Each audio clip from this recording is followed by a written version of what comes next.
Pak Rektor masuk ke auditorium saat di situ sedang diadakan kuliah rekayasa genetika. Dosen muda ini sedang menggambar diagram di papan tulis dan para mahasiswa sibuk menyalinnya di laptop masing-masing. Tapi Pak Rektor tahu, salah satu dari mereka nggak ngedengerin penjelasan si dosen. Dia berjalan mengitari kelas, kemudian berdiri di belakang ruangan. Siapa nih yang menurutmu nggak fokus belajar?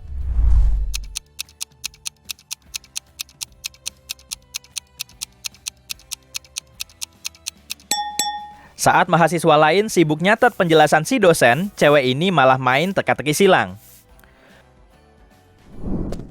Petugas Rudi lagi ngejar perampok yang lagi nyamar pakai baju badut.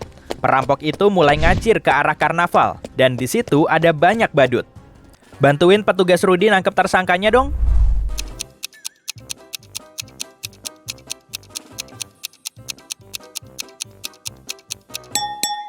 Tangkap yang itu aja. Make-upnya mulai luntur tuh. Pasti dia keringetan setelah lari.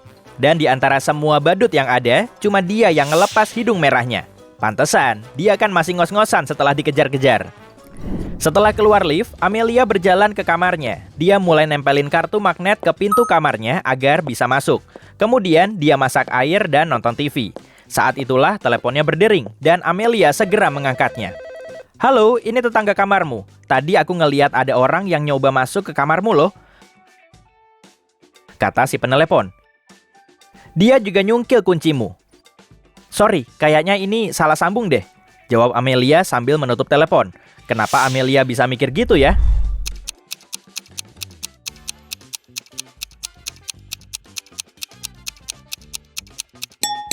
Pintunya kan pakai kunci magnet. Hendra terjebak di pulau tak berpenghuni setelah pesawatnya mengalami masalah. Ternyata bahan bakarnya habis dan dia nggak membawa alat komunikasi. Jadi dia harus bikin rakit dari bambu selama berminggu-minggu. Dia juga bikin layar dari parasut. Dan saat ini dia mulai berlayar menjauhi pantai. Tapi tiba-tiba ada badai. Ombak dan angin kencang mulai menghempaskan rakit kecilnya menjauhi daratan, menuju pusat badai. Kemudian Hendra ngelihat perahu. Dia mencoba berteriak minta tolong. Tapi perahu itu malah tersapu ombak besar. Duh, gimana nih? Hendra nggak bisa minta bantuan. Rakitnya mulai karam dan cowok itu terkulai pingsan. Saat terbangun, Hendra sudah ada di pulau lain yang dikelilingi bangkai kapal. Dan setelah beberapa kali celingukan, dia berseru kegirangan. Dia yakin kalau dia udah selamat. Memangnya, kenapa bisa gitu sih?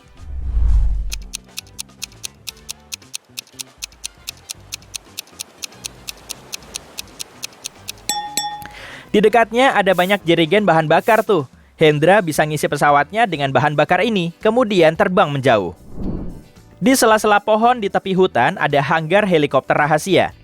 Dan di langit-langitnya ada tupai yang nggak bisa keluar dari sela-sela balok. Johnny, si penebang kayu, masuk ke hanggar dan langsung ngeliat hewan itu.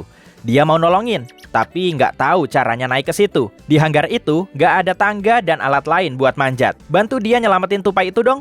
Di dekat langit-langit ada ventilasi yang ngebuka. Johnny bisa ngambil tupai itu lewat atap. Tapi gimana caranya ya?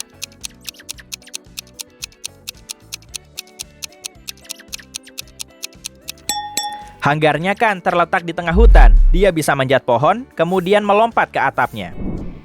Bioskop ini lagi ngadain pemutaran perdana film keren yang berkaitan dengan budaya grafiti. Sejumlah penonton sangat menyukai filmnya dan mereka mulai ngecat dinding gedung itu. Polisi langsung menetapkan 3 tersangka atas kejadian ini. Tapi kira-kira siapa ya yang udah bersalah?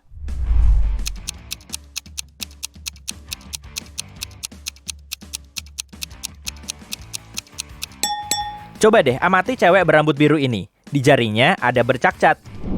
Leo, Budi, dan Kemal lagi jalan-jalan di taman sambil bercerita soal weekend mereka. Ketiga cowok itu kelihatan sukses dan kaya. Tapi ternyata cuma ada satu cowok yang beneran sultan. Perhatiin mereka baik-baik ya, biar kamu bisa nebak orangnya.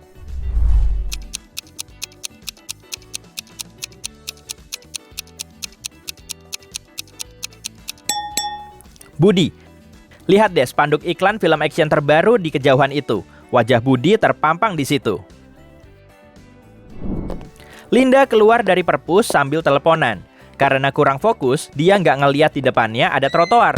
Dia langsung tersungkur dan tumit sepatunya patah. Setelah beberapa saat, cewek itu pesan taksi untuk pergi ke pusat kota. Banyak butik modis berderet-deret di pinggir jalan. Makanya, Linda jadi bingung harus masuk ke toko yang mana. Di gedung pertama, tertulis sepatu terbaik di kota. Kemudian, sepatu terbaik se-Indonesia Raya tertulis di butik kedua. Sepatu terbaik di benua ini terpampang di rumah mode. Sepatu terbaik di dunia tertulis di papan berikutnya. Linda masih ngelanjutin perjalanannya, dan di situ ada sepatu terbaik di tata surya, sepatu terbaik di galaksi, dan sepatu terbaik di alam semesta. Akhirnya dia ngelihat toko kecil di ujung jalan dan segera masuk ke situ tanpa ragu. Memangnya apa sih yang tertulis di gedung itu?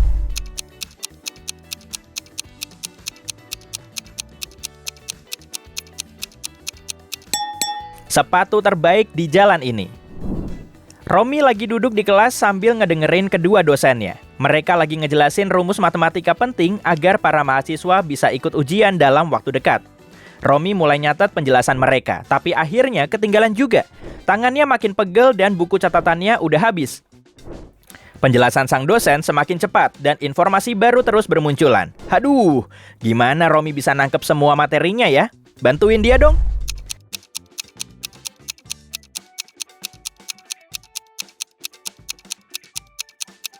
Dia cuma perlu nyalain perekam suara di ponselnya. Pesawat telah lepas landas dari bandara, dan saat melalui kabin pesawat, pramugari ini ngeliat dua penumpang yang sedang cekcok. Si pramugari kemudian nanya begini, "Ada yang bisa saya bantu?"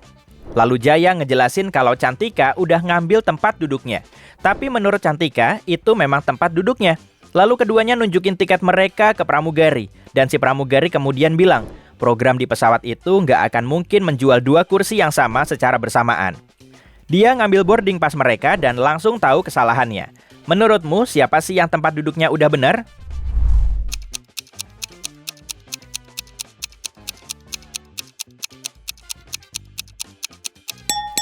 Di kedua kertas ini memang tertulis kursi 14F. Waktu lepas landas Jaya pukul 2:57, sedangkan Cantika pukul 14:57. Cuaca saat itu juga kelihatan cerah tuh, mataharinya bersinar terik di luar jendela. Jadi kesimpulannya, Jaya salah jadwal. Alexa latihan lari di stadion setiap hari untuk menyambut kejuaraan atletik. Dan ternyata kejuaraan tersebut dimulai hari ini. Saat pemanasan, Alexa ngeliat cowok ceking di antara pelari lain.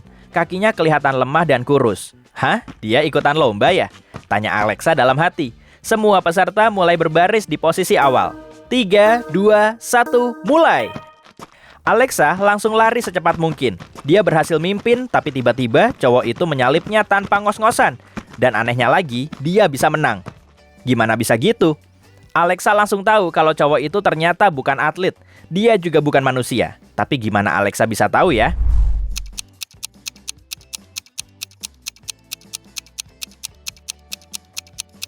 Cowok itu nggak berkeringat, nggak berkedip, dan punya dua tangan kiri. Saat ini lagi hujan, dan Miko mempercepat langkahnya biar dia nggak kedinginan. Ketiga kambing yang mengikuti di belakang. Beberapa saat kemudian, dia sampai di tepi sungai dan di situ ada rakit. Tapi rakit itu cuma bisa untuk ngangkut satu kambing dan satu orang sekaligus. Padahal, di seberang sungai sudah ada harimau. Miko nggak bisa nyeberang saat salah satu kambingnya dekat-dekat sama harimau kan? Jadi dia harus ngapain ya biar bisa nyeberang sungai itu?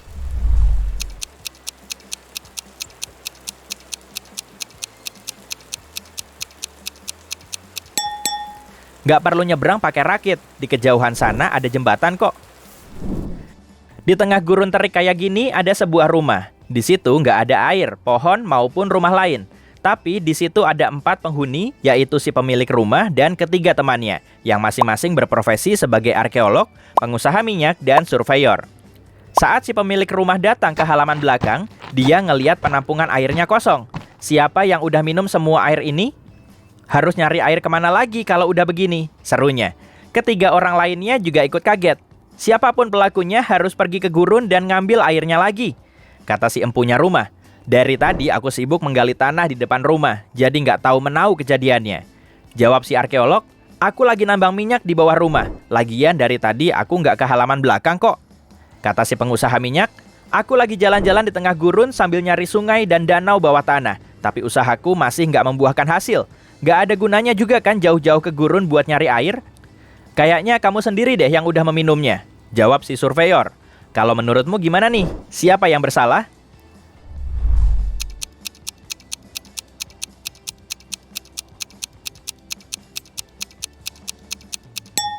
Gak ada, persediaan airnya berada di luar. Jadi, pasir panas dan terik matahari udah mengubahnya jadi uap. Dokter Putra lagi mengadakan penelitian di laboratorium untuk menganalisis mikroorganisme. Dia duduk di kantornya sambil membaca artikel ilmiah terbaru. Tiba-tiba, pintu ruangannya diketuk asisten labnya. Dengan raut muka takut, cowok itu bilang kalau dia baru aja ngeliat monster asli. Makhluk itu punya banyak mulut, tentakel panjang, dan satu cakar, ucapnya. Dia udah mengunci monster itu di dalam lab. Kemudian, Dokter Putra memasuki lab untuk melihatnya secara langsung. Setelah si dokter memutar anak kunci, pintu lab mulai ngebuka. Si dokter pun melangkah masuk, tapi kok nggak ada apa-apa? Suasana di situ sangat hening, dan nggak ada monster sama sekali. Atau mungkin memang ada, tapi di mana?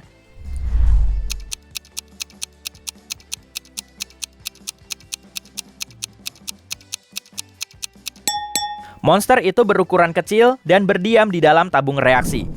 Kamu masih ingat kan kalau ini lab mikroorganisme? Bos perusahaan besar ini sebentar lagi mau pensiun, tapi penerusnya belum ada. Siapa yang akan mengelola perusahaan sebesar ini? Dia mengadakan rapat darurat dan semua karyawannya berkumpul di ruang rapat.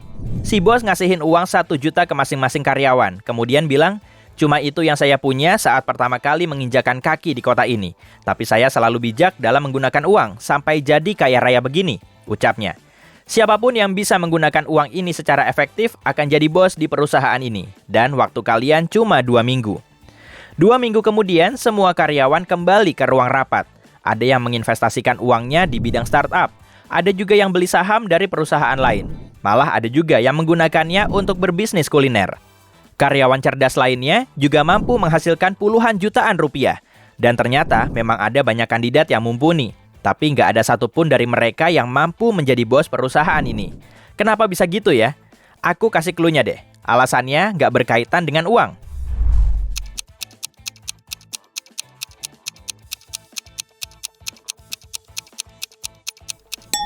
Bos perusahaan tadi ternyata udah meninggal.